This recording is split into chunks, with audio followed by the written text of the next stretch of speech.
Happy Monday, everyone. This is your Monday Mental Tip with The Broken Brain, brought to you by me, Dwight Hurst.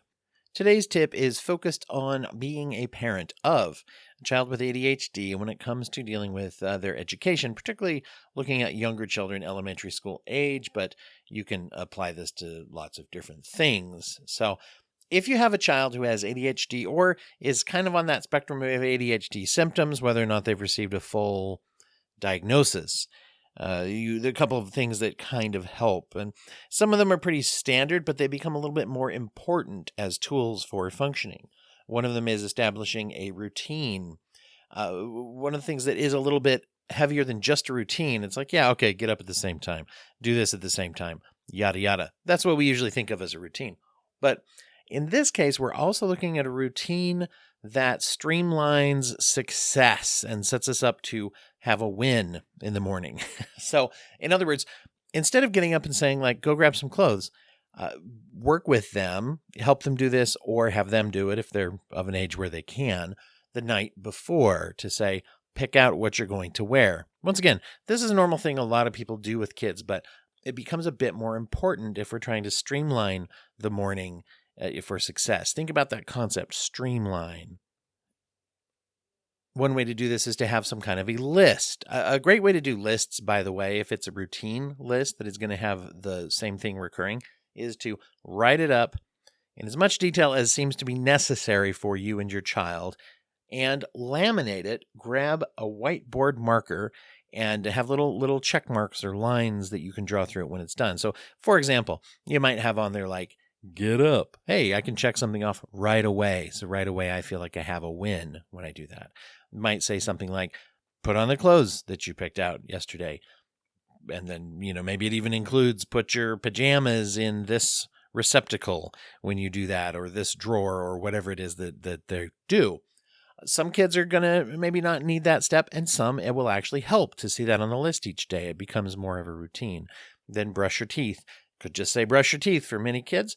Could say brush your teeth with this and then floss. Whatever it is, breaking things down step by step for our brains, those of us who are in the ADHD neighborhood, it does help us to sort of section out and have reminders, visual reminders often. And this is where some kids actually might do better even with a picture, even if they can read. Some of us respond better to pictures. So experimenting with what type of to-do list that spells things out. This, by the way, also helps with other sort of routine, repetitive tasks, such as a chore. If there's some kind of a checklist for cleaning the bathroom or cleaning one's room. When I worked at, this is a high level of intervention, but when I worked in residential youth care, we had lists, once again, laminated, that were hanging up on the wall. In kids' rooms, there were some just basic general instructions of being on the unit. But then in areas like bathrooms and where the trash cans were, the kids would have daily chores that they rotated through. And we would have little checklists that I could say. So before coming to one of the staff members and saying, I'm done, you check the list first. Check, physically check it off. Then go say, is this good enough? Well, let's see, you checked off mopping, but you just dumped water on the floor. Let's redo that one. Or, yep, looks good, check, and good for you. And then there's that time for that feedback of acknowledging what they did and maybe even giving praise when appropriate. Another tip that's very helpful is ongoing communication with your child's teacher. Now, you're not required to notify your teacher of any kind of health issues or mental health issues. However, I do find that it can be very helpful. Number one is it sort of reduces shame, which can exist around these things. But if you have that sort of back to school night meeting, or you're having some kind of liaison with the teacher where you get to know who they are, as often happens, make sure that you are aware of if they use like Class Dojo or one of those apps for contact, or maybe they just use their school email. Whatever it is, make sure that you have a mechanism by which you can easily, and as once again streamlined as possible, contact the teacher. It is helpful to let teachers know when you are dealing with certain things. So if you don't want to share the diagnosis, you can share, hey, here's some things that make my child seem to make them shut down. Here's some things that I would watch for. And letting a teacher know that you are one of the parents who would welcome feedback to say, let me know what they are struggling with. I know that they're great. I know that they're wonderful, but please let me know because, we may have responses at home. We might even have a therapist involved if that's something that's helpful to your child. But kind of inviting the teacher to be part of that team and letting them know that you welcome that kind of feedback, that you're not going to get mad if it's like, oh, hey, they kind of did this, and that it fits within a framework. I mean, there's always the caution to not go in and be like, oh my gosh, here's what you're going to have to deal with my kid. Not that message. I'm not really a fan of that personally, but to go in and just have a little bit of that conversation. Hopefully, if you're having that kind of conversation with your child in ways that are constructive, and this is another part of this, by the way, ongoing conversations that are helpful, that try to take stigma or shame away from struggle.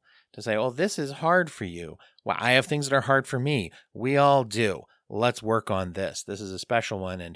And I find that it's also a good tip to, when you are giving your child feedback, we fall into basically praise or rebuke. Oftentimes, those are only two sort of options that we think of. Hey, good job. Or, hey, work on that. I also think, though, it's good to also give expressions of hope, right? Hope is when you would tell your child something like, oh, this is a struggle for you. You're working on it. I know and I believe that you're going to get quite good at this. You might even get better at it than me because you're really working on it. Or something along those lines. You want to keep it within the realms of what you're seeing honestly. You can put a little qualifier on it if it helps you to feel more honest. Of like, boy, when you work on this, you really kick ass. Okay. You might not say kick ass to your kid, depending on how old they are, but some version of that would be nice. Another tip in feedback that actually can get a young person's mind going, and this is helpful when they have any kind of a processing need. It's also helpful for kids who are combative and who maybe have some self-doubt and anger. That's a separate thing, by the way, that's not necessarily co-occurring with ADHD, but it is something that can happen. Anyway, so mixing up praise with what we would call acknowledgement, and this is a whole tip in and of itself, but when we give praise, we tell someone, you did a thing, good for you. You're great. You're smart. All those things. That's praise. Praise is very, very helpful. We all love it. We all crave it. But acknowledgement is a little bit different, where I might just tell my child, wow, you followed the list exactly and did the chore. Now, see, even wow is a little bit of praise. If I was strictly just acknowledging, I would just say, you followed the list step by step, period. Then what you're doing is you're sort of giving them a chance to process that in their mind. And then hopefully they attach self-praise to that, right? If it's like, wow, you have done this thing in school all this week, that type of a thing, whatever it is that you're acknowledging. And then if it's a good thing, they can sit there and they can go through it in their mind and say, well, I did do that. And if they have self-doubt, sometimes this even circumvents that a little bit, because if I give you praise and you're plagued with self-doubt or anxiety, the self-doubt and the anxiety may filter that out quite well and say, yeah, well, if you really knew, I'm not that good. But if I just get acknowledgement, sometimes my brain will process that differently and go, well, I did do the chore. Yeah, I did check everything off on the list. And there's an acknowledgement internally as well that hopefully we're conditioning kids to have. One more thing I'm going to mention, and there's lots of things to be aware of, but one that I think is important is knowing the ins and outs of special education and ways to get help for your child in school. I want to do a full episode on this with a full interview with a specialist in this area or a school counselor in this area. By the way, if you are working in that area or you have insights about special ed that you would like to share with people, please reach out to me and contact me. I'm going to give you a resource here in a second, but hit me up at dwighthurst@gmail.com or go to dwighthurst.com/contact. Those are great ways to hit me up if you would like to be involved or give me some suggestions or questions about that upcoming episode of how special education works. But one resource that you can look at that I think is a good one actually comes from CHADD. Not just a friend of mine named Chad, but the organization CHADD, which is spelled CHADD, which stands for, it's an acronym, Children and Adults with Attention Deficit Hyperactivity Disorder, or CHADD, as I said.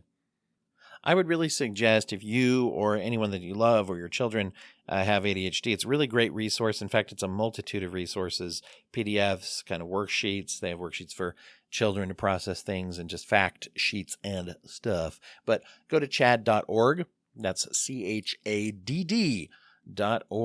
And if you go to that website and you go, you can go direct to chad.org/for-parents, or just go and select the option for parents. And they have some downloadable PDFs and such.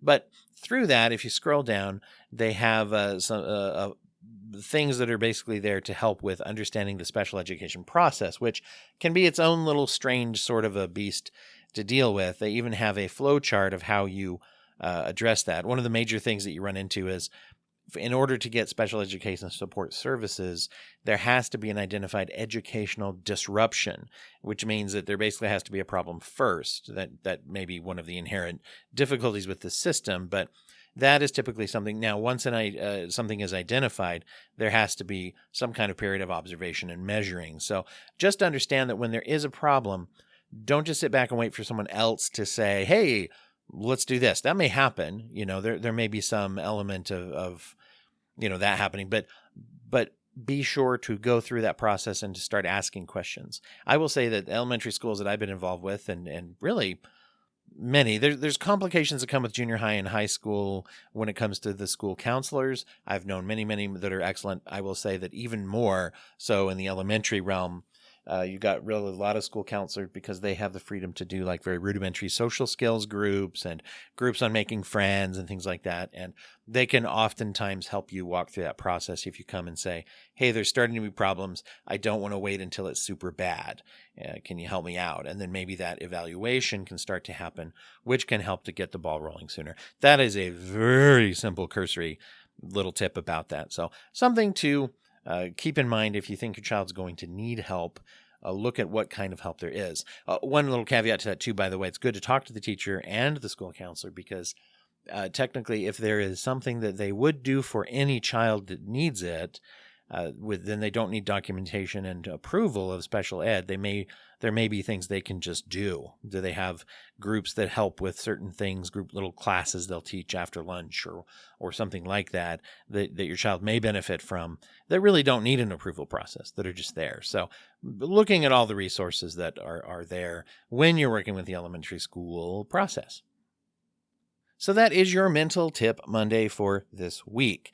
I know I have been hammering this a lot lately, but I really want everyone to remember and keep in mind that the third annual live event, broadcast event for the Broken Brain is happening Thursday, August 29th, the end of this very month that we are in. And if you go to dwighthurst.com/live, you'll find the details and also links to where you can watch that live broadcast. As I love this part of it, which is I have kind of a live call-in, join the stream feature. There'll be a link on that page prominently displayed that if you click it, you won't just be watching. You'll move into a virtual waiting room, and then I will be able to bring you onto the broadcast as well. If we're doing a short pre-recorded segment, or I have a guest in the middle of making a point or something like that, it might take a minute or two to bring you in, but my goal is to whisk people in just as soon as they get on, as soon as possible. So it's always been actually a good event. Lots of good stuff is shared. I have the friends of the show and returning guests and people that are going to be joining. We have some regular individuals who are supporters of the show who have jumped on every year so far. Chris Revel, Bree Benjamin, and many people that you'll recognize if you come onto the show and listen to it regularly. Also, one little mention of Color Outside the Lines, our charity of focus for the month of August. They are a non-profit program that brings art, music, and motion-based interventions and therapies to young people, particularly those in foster care in California and Oregon. And you can go to coloroutsidlines.org to learn more about their program and to get involved and donate. If you do choose to join the Broken Brains Patreon, you will get access to bonus materials of this program. But whatever the highlighted charity is in that month, you will get 50% of your donation will go to that charity for as long as you are a donating member. So I know I mention that every episode. I think it's important. It's actually something that's revitalized a little bit of what I do on the show. I really look forward to the first of each month when I'm able to go and actually make those payments. So, many of you have joined during this since we've started highlighting charities, and hopefully you're enjoying the benefits that you get. You get the full weekly history dive for Thursday Histories. Instead of just once a month, you get every week the entire episode of those, and you get some bonus things as well. For example, the RPG little experiment that we did on the episode, you heard the audio of that. And if you're a Patreon subscriber, a paid Patreon subscriber hasn't gotten that video to be able to watch that and see some of the stuff that we were looking and saying instead of just saying. I guess I just described the difference between audio and visual. Anyway, so you get those bonus materials and you also know that you're helping out. But if you'd like to just instead go and directly help out, I really encourage you to do that as well, or instead if that's what you prefer. And, if you're not in a position to be able to donate either to the charity or the program, just know that still love ya and so glad, and your support means a lot. If you get a chance to share any of the episodes on your social media or just with other people, that is also a great help that doesn't cost a thing. So have a wonderful week. We'll have a new interview coming out tomorrow. Specifically, I'm going to be talking to Dr. Kristen Collier, a medical educator as well as a family practitioner in medicine, and also a growing and leading expert in the area of the implications of the use of artificial intelligence in medical care, and particularly some of the risks inherent to that we need to be careful of as we're getting all excited about these new tools. So that will be coming out tomorrow, which is Tuesday, August 13th. Thanks so much for listening. Have a great day. Bye.